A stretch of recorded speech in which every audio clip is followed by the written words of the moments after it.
Here to respond to my angle, Candace Owens, Communications Director for Turning Points USA, Monica Crowley, Senior Columnist with the Washington Times, and Democratic strategist Rochelle Ritchie.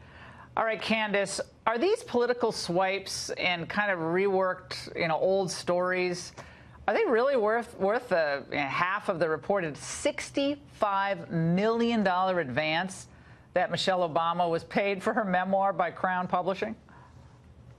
I think to the Democrat Party, they're definitely worth it. I mean, these are the same tired and baseless accusations that everybody says when they want to sell books. We saw this from Michael Wolff. We saw this from Omarosa. They're constantly using the president and trying to feed the divisive rhetoric that's already out there in the media. But I take great exception to the idea that our president, this tired and baseless accusation that he's a misogynist. Misogyny does not appoint Sarah Sanders. Misogyny does not appoint Kellyanne Conway. Misogyny does not appoint everybody on his staff that we are seeing that as being led by women. So it's really ridiculous and it's tired, but it's really unbecoming, especially coming from the former administration, to constantly verbally assault this president.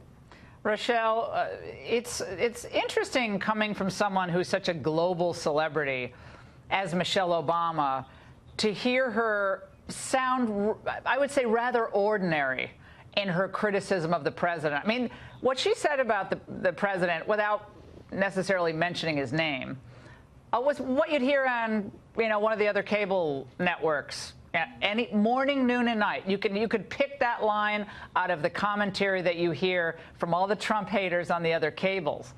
So how does that really distinguish Michelle Obama from any garden variety leftist? Well, look, Laura, I think it's no surprise that I'm probably the only person on this panel right now who's really excited to actually read Michelle Obama's book. I think she's an exceptional woman. I think that she serves as a great example to women all across the world that our ticket to success is our brains and not our body. And I think that she's simply telling her truth. I mean, the xenophobic accusations that were hurled at her husband were definitely offensive. And as she mentioned in her book, it put her family at risk. And I think she's just being very candid and very honest. I mean, this is one portion of the book where she's talking about Trump. It's not entirely about Trump. So I don't see really the problem with her writing this book. And I think that many more first ladies, I'm sure First Lady Melania Trump will come out with a book and she will share her personal feelings of what it was like to be in a Trump White House. So I'm not really sure why there's so much anger and hatred as far as Michelle Obama coming out and sharing her truth. It's not anger, certainly not hatred. We have nothing personally against the First Lady, and I think she's extremely impressive as an individual, as a mother, as a spokesperson for what she believes in. So I think she's very impressive. We're talking about something that they decided to sell this book with. Trump trashing is a cash-in scenario, Monica. When you trash Trump, and you could say the same thing about people criticizing Obama early on in the Obama presidency. Come on, be fair here. But you trash Trump, you can get a big advance. But why is that interesting? That's my point. It's interesting to hear about, I guess, her growing up and I guess maybe how she met Barack, although we've kind of heard those stories before. But just Trump's a racist, Trump's a misogynist, Trump's a misogynist, Trump's a... Okay. I mean, we've been hearing that now for years. Right. And it's boring and predictable. And that's why it's so disappointing to hear it from the former First Lady. I mean, there used to be a rule, Laura, that if you had nothing nice to say about someone, don't say anything at all. And that rule was also supposed to really extend to former presidents, their wives, and others in a president's inner circle. And Mr. Obama's predecessors have abided by that rule, but neither the former president nor the First Lady have.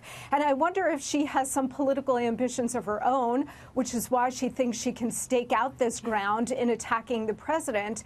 But I also think that both of them were so concerned when President Trump was elected that their entire legacy was about to go out the window. We were told for 8 years by the Obamas and everyone in their administration that the new normal was high unemployment and the loss of manufacturing jobs and anemic economic growth and American decline and the globalist march. All of these things were inevitable. President Trump has put the lie to all of that.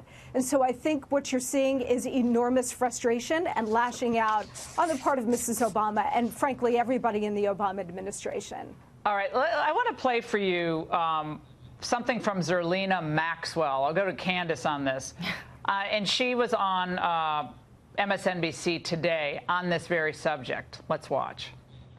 I agree with her. The fact that we elected someone who had no qualifications to be president, who was running against a woman with a laundry list of qualifications to be president, and instead America or the Electoral chose to give the Electoral College to the person with no experience who happened to be a man, just like all of the other presidents. And so what Michelle Obama is highlighting is the fact that that in and of itself is misogynistic and sexist, and perhaps as a country we should take a moment to reflect on that. Again, women who voted for Trump are either dumb or they're just following their husbands. And we're not going to offer any ideas, Candace, about how to raise the standard of living for the average American. We're just going to call people misogynist, racist, xenophobic, nativist, all the ists and all the isms. They're all worn out. Forget the actual debating of ideas. That's exactly correct. And look, you're right. It is frustration. It is fatigue. You know, they're not offering anything of substance. There's no ideological debate taking place. It has been proven now. Okay, if you were apprehensive in the beginning about Trump and his lack of experience in the realm of politics, but it's now proven beyond a shadow of a doubt that this president has been tremendously successful. So at this point, it feels a bit like whining. And I think just as Americans, we're ready to move on from this concept of everybody has to be an ism if they don't think like me. You don't elect somebody because they're a woman. You elect somebody because they're the best person suited for the job. And up against Hillary Clinton, President Trump was a much stronger candidate. He ran a better campaign, and that's why he's sitting in the Oval Office today. Hey, Rochelle, do you think that the press has treated Melania in the same way that they treated Michelle? Well, look, no, I don't think they have. And I can be honest about that. I mean, when we look at how Michelle Obama was treated, she was treated in a very different way. But I think that's because her husband was also not pushing forward a very divisive rhetoric in the press, and her husband was not attacking the press. So, and this is something, you know, Melania is not innocent in this at all either when it comes to this whole birther issue, which she also peddled for her husband. So, yeah, no, they haven't treated her fairly. But at the same time, I think that they're looking at the sort of administration, the sort of rhetoric that is coming from her husband, and it's not attractive to them. Are you aware of the polls at the end of the Obama administration about whether the country felt like his 8 years in office had united the country? Are you aware of those, Rochelle? Well, what I'm aware of is that 77% of this country right now, in the polls that came out just before the midterm elections, says that the country feels that they're more divisive. I am aware of that poll. I understand that. But what I'm trying to say, and Monica, I'm sure you're aware of this, that there was a wild percentage of Americans who believe that the Obama presidency was not a uniting force in America. Despite all the promise and the historic nature of his presidency, people felt like the country was more divided and less united. How? And angrier. And this is not like a Daily Caller poll, okay? I think it was AP or Washington Post. Forgive me for not having it off the top of my head. I did it today on radio.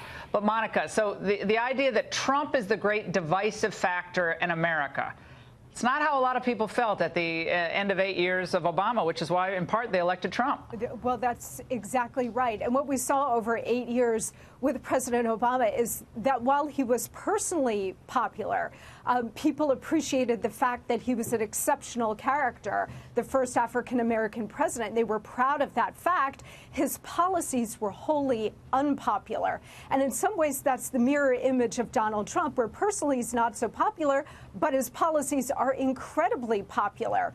So, you know, and getting back to the Melania issue, any Republican first lady is going to be treated like this, Laura. It's just, you know, a fact of the double standard life in America, unfortunately, and it's really unfair to her. But I think Americans, by and large, are sick of the double standard, and that's why you have continuing support for President Trump, because he's trying to smash it. Well, it's apparent, and Candace, we're almost out of time. But look, I mean, the Bushes did not criticize the Obamas.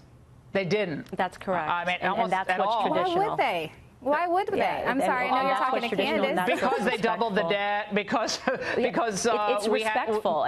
Because we had Benghazi, because Obamacare was a cram down.